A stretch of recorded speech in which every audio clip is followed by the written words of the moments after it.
Hey debaters! This is Nikki. And this is Ella. And today we're coming to talk with you guys about CX, an important part of any debaters. It is a very important part of any debaters. You fill in the blank. So the purpose of CX really, and for those who don't know, it stands for cross-examination. So like in a courtroom, you're asking your opponents questions and trying to poke holes in their own arguments. So you're not asking them how their day went or how they're doing. You want to make their life miserable. But you want to do it in a finesse-like way.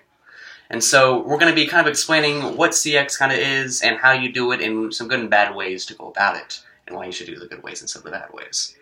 So CX functions a little bit differently depending on what kind of debate you're doing, but if you're doing LD debate, every person in the debate round gets a chance to question their opponent. So after the 1AC, the 1NC will question the 1AC. They'll have 3 minutes to do so. And then after the 1NC, the 1AC will question the 1NC about their case. So each person gets 3 minutes total to ask questions, and PF functions a little bit differently. Mm-hmm. And so on the topic of PF, so public forum, the way it is, it's always going to be 3 minutes for every cross-examination. So it's at first going to start off with the first two speakers who gave a constructive, and then the second speakers as well.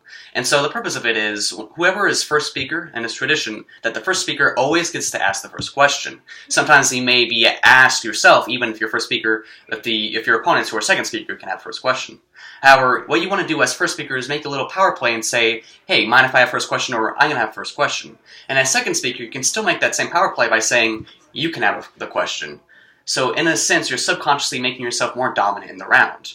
And so, since PF functions differently from LD, both people in CX get to ask questions instead of just one person. And so it really depends on how you share the time. And so in that, you want to be as polite as possible, and when you ask what's called a follow-up, you need to make sure it's directly related to your previous question. So if I were to ask Ella how her day was, I would ask her, okay, what did you do, or something like that. That's a really hackneyed example, but it still works. So let's see. And some other stuff you need to know about CX is, again, second speaker comes first, and another important thing, this goes for both LD and PF, is to make some pre-written CX questions. And so, really, if you have a hard time telling CX questions on your own, this is actually going to help you make a pre-written script on what to do, and it'll give you time to actually come up with new questions depending on the specific scenario of the round.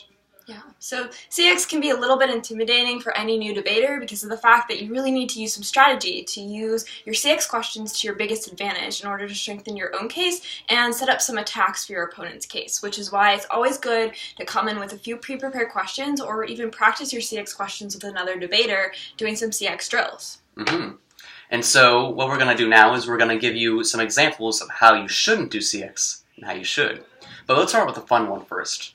Alright, so me and Ella are going to do a little practice CX right now. And so pretend we're in a really intense round and we really hate each other's guts. Alright? And so I'm going to ask a question that you really shouldn't this kind of question you shouldn't ask in a round in the way it's phrased, and you're going to see why. So, pretend I'm her opponent. Would you agree that poverty is bad? No. Okay. As you can see, that really didn't accomplish much. So, like, when you're asking your opponent something such as in the phrase, would you agree? They're your opponent. Of course, they're not going to agree with that. Their job is to disagree with you. And so you're not going to be accomplishing much if you go about that. And furthermore, when I want to ask her, the question, is poverty bad? Yeah, it is. You need to really articulate more so on what you really want to get across. Yeah. And if I actually answered no, poverty isn't bad in a debate round, that probably wouldn't go really well with my judge. I mean, I should probably come into the debate round thinking that, human life is good, water and food and poverty, well, water and food are good, poverty is bad. Mm-hmm. Let's see. And so, let's see, what else do we have? You think we should move on to a good example of a CX question? You think that'll help them? Or you think they're a little, I wonder if you guys really need it. We take the time of our day to make this video, but I don't know if you guys really deserve it. I don't know, Nikki. I think we should give them an example. Okay, I'll take pity on you. Alright, so this again kind of goes with the PF topic that's currently, so it's about NCAA students. So, I'm asking my opponent now. So, is the autonomy of student athletes important? I think we need to to look at autonomy in a more complex way than the one AC really makes it out to be. When we look at autonomy, we need to look at 3 important factors. Okay. Do you mind if I ask a follow-up? Sure. Okay, so even when we analyze it in some a little more complex terms, what would it really mean if these student athletes don't want to be paid? Would we be harming their autonomy if we force this new kind of regulations and rules upon them?